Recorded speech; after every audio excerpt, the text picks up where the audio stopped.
So this is Lael's dog, Aspen. What do we have here? Well, let me explain. On the top right, we have Aspen laying on the clothes of a suitcase, trying not to get left behind on a trip. And then in the lower right-hand corner, we have Aspen's ears flipped back so that as she eats her table scraps, it doesn't cause little knots to come in the hair on her ears. Then in the lower left-hand corner, we have Aspen decked out in her ballerina Halloween costume from last year. But then in the top, if you look, there's kind of like a little distressed look in her eye. Well, that's Aspen hogging all the covers in our bed, but in a very special way, because what you don't see in that picture is that she has a little teeny stuffed animal tucked up underneath there that she's guarding.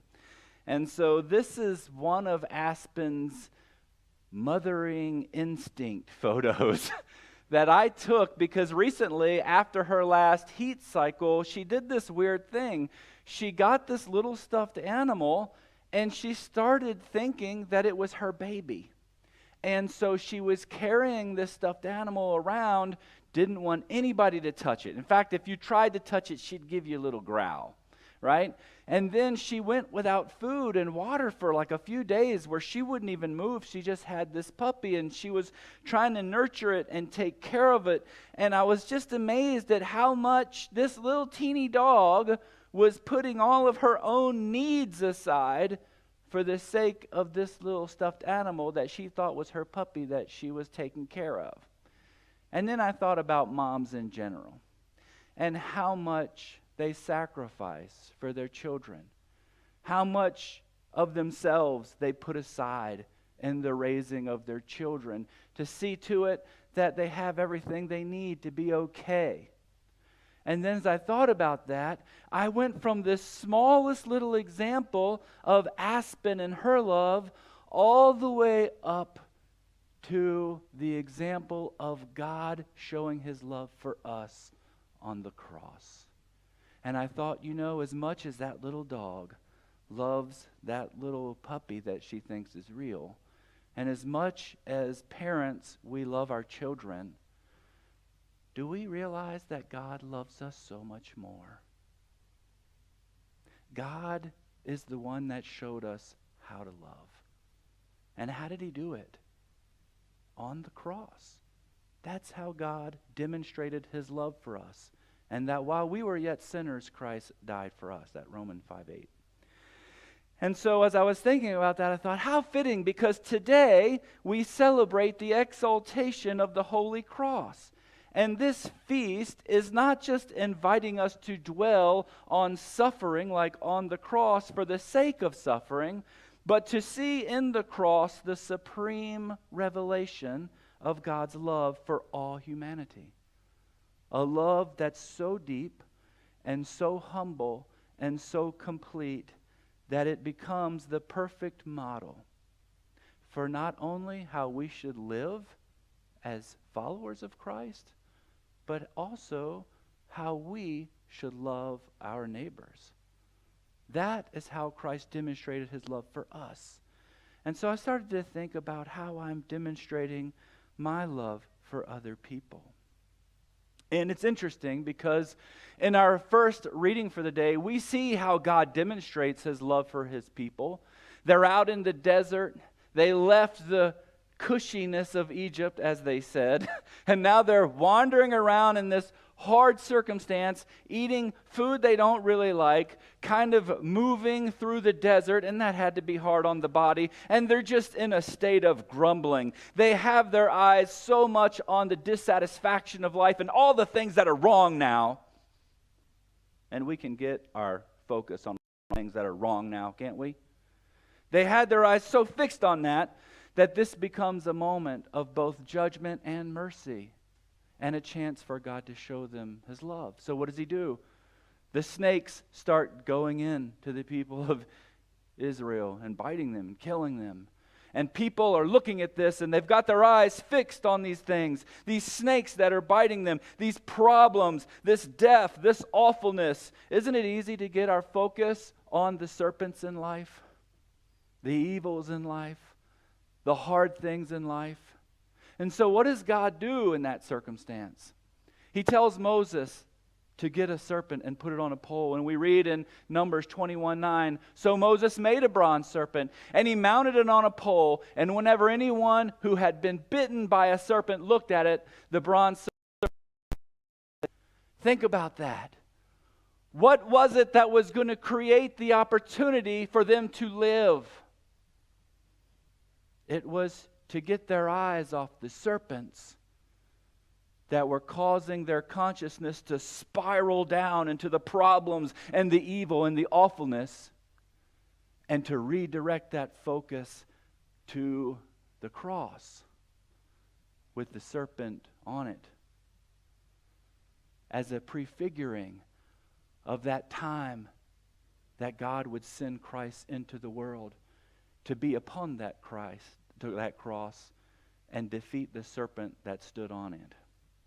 And so, when we think about this, it kind of calls me into question, what am I thinking about?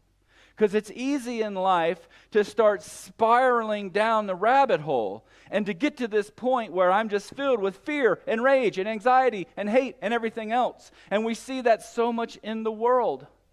It's everywhere. People spiraling down these thoughts, focusing on the bad.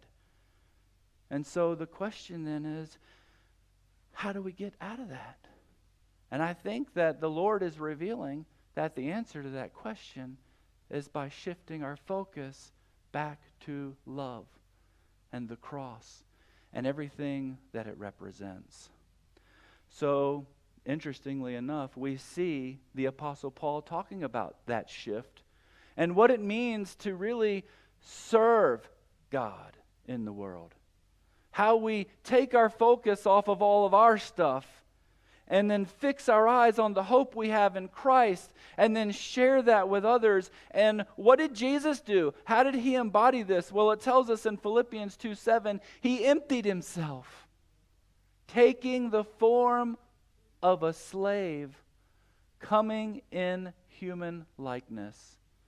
And we could stop there because we see in this that the cross is not only a symbol of sacrifice, it's also one of radical humility, of love, loving our neighbors, and emptying ourselves of all of our stuff, our pride, our self-importance, our focus on our problems, our convictions on this and that, and then putting it back on Jesus, and then embodying the cross as he did and living in a humble, sacrificial way that points other people to the hope of Christ. Because do we realize that the cross, even being a symbol of suffering, is also a symbol of hope? That it's a symbol of life?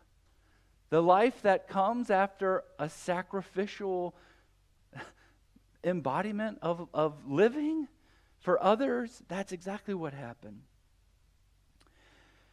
And as we focus on the cross, we're challenged by what Jesus did, because it's not always easy to live in a sacrificial way for other people, is it? I mean, just a show of hands, who just wants to enter into some suffering on someone else's account? I didn't see a lot of hands go up. And to be honest with you, I don't want to put my hand up either. It's hard enough for me to suffer for my own sake, for my own good, much less for someone else's. But this is what Jesus showed us. This is what the cross embodies. A life on the cross is a life of sacrifice, of love, of humility. And in today's gospel, Jesus speaks of his own exaltation on the cross, drawing from that ancient moment in the desert that we talked about. And so we see in John 3:14 where Jesus says, just as Moses lifted up the serpent in the desert, so must the Son of Man be lifted up. And really, that's what we need to remember, that there was a time in this world when Jesus himself was lifted on a cross. but it serves such a beautiful purpose. It's such a healing thing to see someone willing to give of themselves for the sake of their neighbor, their fellow human being, to give of themselves so that others can grow, to put aside their own stuff long enough to take care of the needs of someone else. And why would he do that? Why was Christ lifted up? Well, it tells us in John 3:16, "For God so loved the world that he gave his only begotten Son, that whosoever believeth in him should not perish, but have everlasting life." See, God doesn't want us to perish. He doesn't want us to spiral down into this world of hate and fear and anxiety. He wants us to have a life of hope and joy and union with God, a relationship that's uplifting and nurturing and strengthening and so bright and so loving that it extends out beyond us and it draws other people to the table that Jesus sets for us. A table of love and humility. And that's what Jesus showed in his whole ministry, was humble, selfless, compassionate ministry. Do we remember that Jesus wasn't the one that put himself on some big throne, but he was the one that lowered himself to wash his disciples' feet? Do we remember that Jesus took the holy bread and the wine and gave it to Judas, the one he knew was going to betray him? He wanted him to share at the table with him before he went off to do what he did, because he loved him. He tells us to love our enemies as ourselves, to love those who persecute us. That's hard. But then Christ's lifting on the cross was not just for glory or for vengeance. It was to draw all people to himself. This was the intention, and this is realized in the very next verse in John 3:17, where we read this. Jesus said, "God did not send his Son into the world to condemn the world." Let me read that again, because sometimes I think in our self-righteousness we can forget this, right? God did not send his Son into the world to condemn the world. Jesus didn't come to tell people they weren't going to be included, to tell people they were going to hell, that they were going to burn and all this. That's not what Jesus came to do, to condemn the world. But that the world might be saved through him. That we could look to the cross and see in that act of divine love, of obedience to God's will, where he gave himself in service for all of mankind to pay for the sins of the world, so that while we were yet sinners, Christ died for us and we could go to heaven, right? We have to ask ourselves, what's heaven right here and now? I think a big piece of that's coming out of these spiraling modes of consciousness where we're filled with hate and rage and fear towards each other, towards the systems and everything else in the world, and putting it back on Christ and seeing that there's a God that loves us, that wants all of us to love each other, and that that's possible through setting aside some of our own stuff for the sake of sacrificial love, which means we might be on a cross, because it's not always easy to give up what we want. It's like being nailed to a cross sometimes. It's not so easy. But then I think, that little dog Aspen, she put everything aside for a whole week, basically, for a little stuffed animal that she was convinced was her puppy. And if a little dog can set so much of our own needs aside for a little stuffed animal, we as human beings trying to live into the example that Christ embodied, can't we do more? Can't we put aside some of our own self, allow ourselves just to be nailed to the cross a little bit so that others might come and commune with God the Father? And I thought about this, and I think, I'm preaching to the choir here. But I'm one of the worst at it. Because there's times when I'll open my phone and I'll look at what's going on in the world and I'll see all this stuff, and before I know it, instead of being this lofty priest with these grand ideas, I've spiraled down and I've got my total focus on the serpents. You ever been there? And there I am in my anger a little bit, my anxiety a little bit, with my eyes fixed on all these little snakes that are spinning around. And I need somebody sometime to come up to me and remind me, maybe just knock on the door of my soul and say, hey, Father David, I don't know what's got you all messed up today, but you probably need to get your eyes fixed back on the cross. And you know what? I hope so. So thank you ahead of time.